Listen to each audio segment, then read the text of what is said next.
A warm welcome to Podcast for Business with me, Steve Twynham.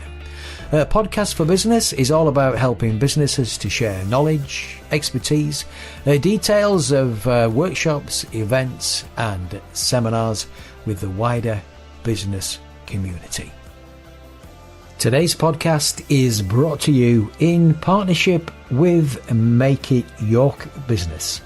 Make It York are committed to finding the right support to help your company start up, grow or locate in York. Their dedicated business team offers startups, growing, established and relocating businesses access to a wealth of information, advice and support, including startup and growth, access to finance and funding, skills and training. There's a property search, international trade and much more. If you'd like more information about this, check out the website yorkmeansbusiness.co.uk. Sit back and enjoy Podcast for Business. In today's podcast, I'll be finding out about another Business Masterclass from Make It York. It is called Find More Customers, Inspire More Customers, Win More Business. It's taking place on August the 14th and I'll be talking to Nick Bramley, who'll be presenting this masterclass next, right here on this week's Podcast for Business. Like to share news about your business, event, seminar or workshop? Simply email steve@stevetwynham.com. So you're listening to the Business Hour podcast with me, Steve, and I'm bringing you news once again of some masterclasses from Make It York. And I'm joined on the line this afternoon by Nick Bramley. Nick, how are you? I'm good, thanks, Steve. Yeah, thanks for inviting me on. It's a pleasure. Thanks for joining us. I know you've had a busy day and you've been shooting across from Bradford. And hey, how life is hectic, eh? Yeah, it's good though. Can't complain. Busy and highways and byways of Yorkshire at the moment. Yes, good stuff. So, Nick, tell me, you've got a few masterclasses, but what's the first one you're doing? The first one I'm doing is we're looking at two areas that businesses always have a requirement for, and it's basically networking and prospecting for new business. So networking is one of those areas that a lot of people undertake or participate in, some under duress, some people love it. Not everyone's good at it or comfortable at it. And then the next part of that is saying, well, if networking's in your armory, that's great. It's one element of looking for new business. What else can you do? So the second part of that is, prospecting opportunities. Where can you look? What can you do? How can you develop your business prospects, really? So what kind of things are you going to be covering actually on is it a half day or a full day, this one? It's a half a day session, the first one. I've got three that are coming up. So the first one is a half a day. And on that basis, I'm going to make them very sort of what I would call high impact, very practical. So I tend to work on a sort of top 10s kind of approach, really, top 10 skills, top 10 practical tips. And what we'll do is we'll share those top 10 tips on networking skills and we'll share the top 10 tips on prospecting. But we'll do it in a very practical way. So we get to know the people in the room, we get to know the people in the audience, we get to know what their businesses are about a little bit, and we'll use live examples of a business. So, for example, I might have a printer in there, or there might be somebody who works in financial services, or there could be somebody who's selling product or manufacturing or IT. And, whilst the principles are similar, the actual practicalities of their marketplace might be slightly different. So we'll work on the nuances of that. We'll work on understanding a bit more about what prospecting looks like in their workplace. Some people have this great big fear of networking, don't they? I'll tell you where that comes from in my sort of experience. And I run a lot of these sessions in different areas, in-house and open sessions like this, this sort of Make It York one. And it boils down to the fact, Steve, that when we were kids, we were drummed into us, don't talk to strangers. It became the mantra of anyone, with kids at 2 and 3 and 4 and 5, and don't talk to strangers, don't talk to strangers. So it's quite natural when you go into a work environment to walk into a room with 50, 60, 70 strangers that it'll feel uncomfortable or unnatural because psychologically you've been taught or in some way, shape or form bred into you that stranger danger, really. So on one level, there's that. And on the other level, not everyone's a particularly gregarious, sociable animal. Yeah, no, I get that. Yeah, I get that. You see many times where they're walking and they're just, you can see they don't feel comfortable. And I guess there's also that skill, Nick, as well, as though they walk into a room and they're not feeling that comfortable, but then how do I break into this? How do I approach this? If if they're there thinking, well, I'm here, so I've got to do something. Because there might be little groups talking and that's a skill, how to get into that, I guess. Well, we talk about getting off to a good start, really, and we talk about giving yourself a fighting chance of feeling, as comfortable as possible as early as possible. Because the reality is, if you go into a networking environment that's already, let's say it runs from 12 o'clock lunchtime till 2 o'clock in the afternoon, and you're sitting down for lunch, bit is at 12:30, and you rock up at 25 past 12, the chances are that at 25 past 12, everybody's in groups and paired off and whatever. So you're going to have to break into, that difficult scenario. Whereas if you get to your networking event at sort of 5 to 12, 10 to 12, 12 o'clock, then there's individuals are arriving, and the chances of that thing that people have is fear of rejection, who want to talk to me. If I approached you on your own at a networking event and said, do you mind if I join you? The chance of you saying, actually, I'd rather you didn't, are pretty slim, aren't they?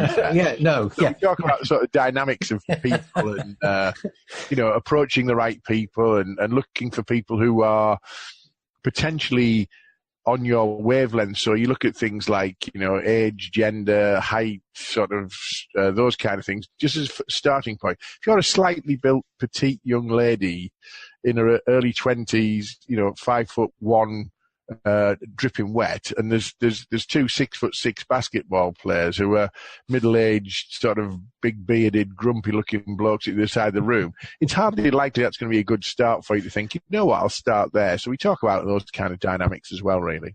Right, it sounds absolutely fascinating. Yeah, the personal dynamics, and there's the social skills and things like that. And then you're going to be talking about prospecting, because is that building on the networking skills, or is that then other things like cold calling and things like that, Nick?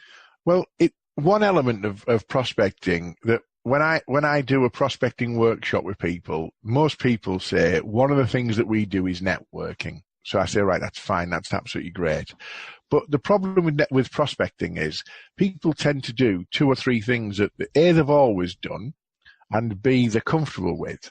Mm-hmm. What that doesn't mean is that they've ever tried anything that might be actually parallel to those things, or a better option than those things, or they might have tried something once and it wasn't for them. And you use the phrase cold calling, and that's a really strong misnomer that gets used in the sales environment, Steve, because the days have gone when you'd arrive in a sales office and your sales manager dump an A to Z telephone directory on your desk and say, start at A, finish at Z. Mm-hmm. And when you finished at Z, go back to A and do it again, because that was pure cold calling. But with the advent of LinkedIn, other social media, Google, search engine, website, etc., I call it research calls, really. They are first calls, but it's one element of that. And I'll be honest with you, the amount of people who feel comfortable picking up a phone for the first time to someone they haven't got a particularly strong relationship or awareness with and feel comfortable and confident is pretty slim. There's not many people like doing it. I'm a slightly weird animal. I do like a day on the phone, in the trenches, as I call it. I enjoy doing that, and I enjoy teaching people how to do it, because it's not as hard as people think, and I think it's got a bit of a bad rap because there are so many people who do it and do it badly. Mm-hmm. So you think, I don't want to be that person who phones somebody up and annoys them. It's not about annoying them. It's about building a relationship, but using the phone as the tool for that. That's just one element of the prospecting options, really. And you just reminded me there, Nick, I always remember to share this with you. One, I was doing some podcasts, and I'd got a list of people who got inspirational books out to invite them onto the podcast. And, and I've worked in sales before, and then you get this thing, well, who should I ring first? Just start with the top one. Because they all could say no. Yeah. Yeah. But don't, when you ring them, don't just jump in and straight, hey, do you want to come onto the podcast? Have a conversation. You know, well, my favourite thing about the A to Z bit, Steve, is in the old days, people used to have that sort of A to Z, start at A, finish at Z. Mr. Zakynthos never got a call. You know, AA taxis and Aardvark services were hammered all day long for cold calling, but nobody ever got to Mr. Zakynthos or Mr. Whatever it might be, Zebra services. I used to always say to people, start at S or start at P or start randomly somewhere else, because if you start at A and at the end of 2 months you're still only at C, it's quite soul destroying, I would imagine. I should imagine it is. But yeah. So Nick, when is this workshop taking place? It's taking place on Wednesday, the 14th of August. It's at the Learning Room at York St John Sports Centre on Haxby Road. It's 9:30 till 12:30, so very accessible, very bite size. So we look forward to that one. And who is it aimed at in particular, do you think? It's aimed at anyone. It really, ideally, it's business owners or people responsible for business development. Now, the reason I say business owners is if you're a small, medium-sized enterprise organisation, that's you anyway, isn't it? You're probably doing everything from business development to doing the finances to doing whatever it might be. And professional business development people work in slightly larger organisations or organisations that have got growth ambition. The downside of that is I really like business owners to be there, because even if it's something that they think they're going to look to develop going forward, it's good that they know the strategy, because we'll be sharing ideas for developing a strategy for networking and a strategy for prospecting and business development, so that if they're employing people who say, I'm going networking, if the business owner is not the person doing it, they at least know what the expectations would be on their representative going to networking events. Got you. I do see the importance of that. So they've got a good idea of what's going on. Because I know in the past I've seen people come from businesses to a networking event, and then we never see them again, and then you maybe do find them at some point. So, my boss don't get it. So it's important. There's two ways there, Steve. One is the boss didn't get it, but also you've got someone going to the networking event, and all they're going for, because they haven't got a strategy, is they come back and they've got 6 business cards, and that's as far as they know, they've had a nice full English breakfast and got 6 business cards. Really, there's no real strategy in terms of what that relationship builds about. So I use the phrase, which I don't really like, particularly soft skills. The networking side of it, we're going to really deconstruct a networking event. We're going to create a little bit of a network in the room. We're going to do a bit of practice. It's not role play. It's people being themselves and building that confidence in their own sort of how do they present themselves and how do they actively listen, that kind of thing.